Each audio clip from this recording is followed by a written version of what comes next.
que de alguna manera yo siento que hay un cierto abandono de la democracia representativa. No es que efectivamente hay un abandono completo de la democracia representativa, pero siento que cuando se plantea la idea de los límites de la democracia representativa se es demasiado pesimista, cuando al revés el esfuerzo debería estar en cómo la fortalecemos por sobre otros mecanismos o otros esquemas de democracia, como la democracia directa o incluso este discurso, digamos, de la democracia participativa. Yo creo que hay que seguir defendiendo la democracia representativa como la forma, digamos, de democracia participativa más interesante. Ahora, eso no dice, digamos, que no podamos incluirle o vigorizarla a través de elementos de democracia directa, ¿no? Entonces, yo creo que los desafíos de la democracia representativa son, por un lado, fortalecerla y, por otro lado, obviamente, abrirla a nuevas fórmulas, digamos, probablemente de democracia directa.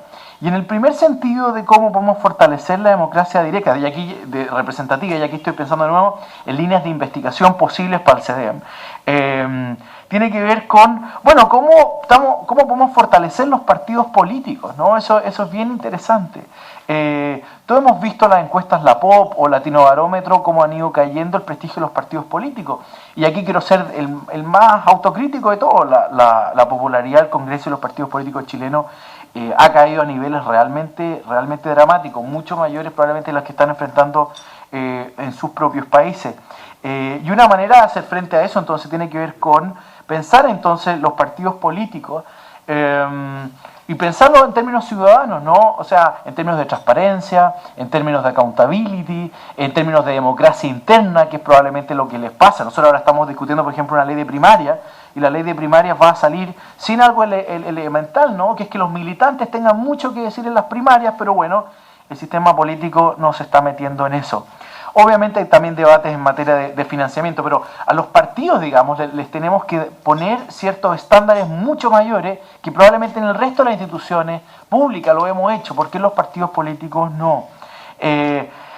Lo mismo en nuestro presidencialismo, digamos, lo que uno ve es un ejecutivo muy fuerte, con un instrumental técnico muy fuerte en la discusión de los proyectos de ley o en términos de regulaciones, y con un Congreso muy débil. Y uno, es cierto que uno puede decir, bueno, hay muchas razones por las cuales uno tiene Congreso y partidos políticos que se vinculan principalmente a los parlamentarios, digamos, que han perdido, digamos, han perdido buena aprobación por parte de la ciudadanía. Pero es cierto que probablemente nuestros congresos son muy débiles como órgano del Estado. Siempre hemos dicho, ¿no? Que en esto... siguiendo a Bickel, ¿no? este constitucionalista norteamericano, que el Poder Judicial es la rama menos fuerte o la menos poderosa de entre las tres ramas del Ejecutivo, pero uno también tiene que cuestionarse si los poderes legislativos, digamos, no lo hemos abandonado. Y uno ahí ve que tiene que meterle, y ahí uno puede mirar experiencia comparada interesante, como se han parado staff legislativo y los congresistas pasan a ser realmente tipos que están no solamente metidos en el proceso legislativo con mucho poder, sino que cuentan, digamos, con maneras de acercarse entonces de mejor manera, dado que tienen un buen staff legislativo, a los ciudadanos. Y por último, en términos de democracia representativa, a mí me parece también que los presidencialismos excesivos y esta manera de eclipsar entonces al Congreso hacen que naturalmente los pueblos se vuelquen a mirar al presidente como la solución de sus problemas, y en cambio mirar al Congreso con más escepticismo, más lejanía, y eso también tiene alguna mirada institucional, ¿no? Yo creo que echarle un poco de mano, digamos, al presidencialismo, que no es solamente entregarle más poder al Congreso, sino que es probablemente atomizar un poco el centro de poder del presidencialismo en otros países, puede ser algo interesante. Y en segundo lugar, me parece interesante entonces incorporar mecanismos de democracia directa. Las alternativas, digamos, que hemos estado explorando, por lo menos en Chile, que son interesantes, digamos, es potenciar mucho más los referéndums y las elecciones y los plebiscitos comunales, digamos, en temas muy sensibles para las personas. Cuando uno mira los debates que estamos teniendo en términos de aquí se instaló una fábrica que es contaminante y está afectando una determinada localidad, en realidad lo que está pasando ahí es que no hay buenas medidas en que hay una participación real de las personas, de una comunidad afectada, digamos, ¿no? Los stakeholders, en tomar ciertas decisiones. Y para eso los plebiscitos, cuando uno define el plan regulador, por ejemplo, o el tipo de industria que se va a meter. Esto lo pienso también en términos de explotación de recursos naturales en algunos lugares y el impacto que tienen en las comunidades. Probablemente la participación a través de referéndum, plebiscito, lo que se puede hacer en términos de procedimientos administrativos, ¿no? Cada vez que se dicte un acto administrativo, una regulación, que haya capacidad de consulta a los afectados, todo ese tipo de técnicas que son del derecho administrativo son interesantes, digamos, y son una manera de incorporar, digamos, a las personas, ¿no? A través de democracia directa.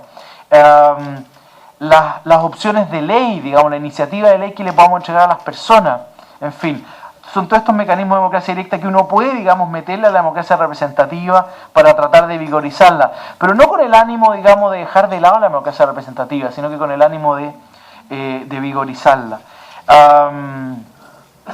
Ya creo que me parece que en algunas de estas cuestiones que he mencionado, me parece que pueden haber algunas luces también en materia de prevención y gestión de conflictos sociales. O sea, yo creo que el uso, digamos, de la participación y la definición de grandes proyectos, consulta, digamos, a la ciudadanía puede ser interesante, y ahí tenemos que explorar las buenas prácticas que han levantado distintos países. Hay hartos casos de estudio, digamos, de cómo uno trata de conciliar.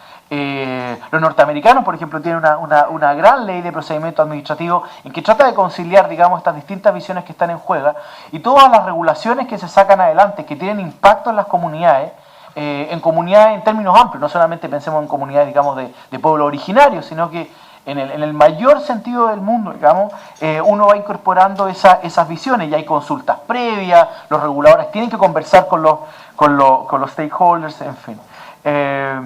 Y yo creo que el tema más conflictivo propuesto, esta idea de la terminación de los gobiernos de manera anticipada, y ahí yo realmente me declaro incapaz de resolver la tensión, digamos, entre tener mecanismos colectivos y el problema de la soberanía nacional. Así que realmente en el cuarto punto no tengo, más bien preguntas e inquietudes, digamos, que conversar, más que tener alguna propuesta de línea de investigación. Eso, señor presidente. Muchas gracias.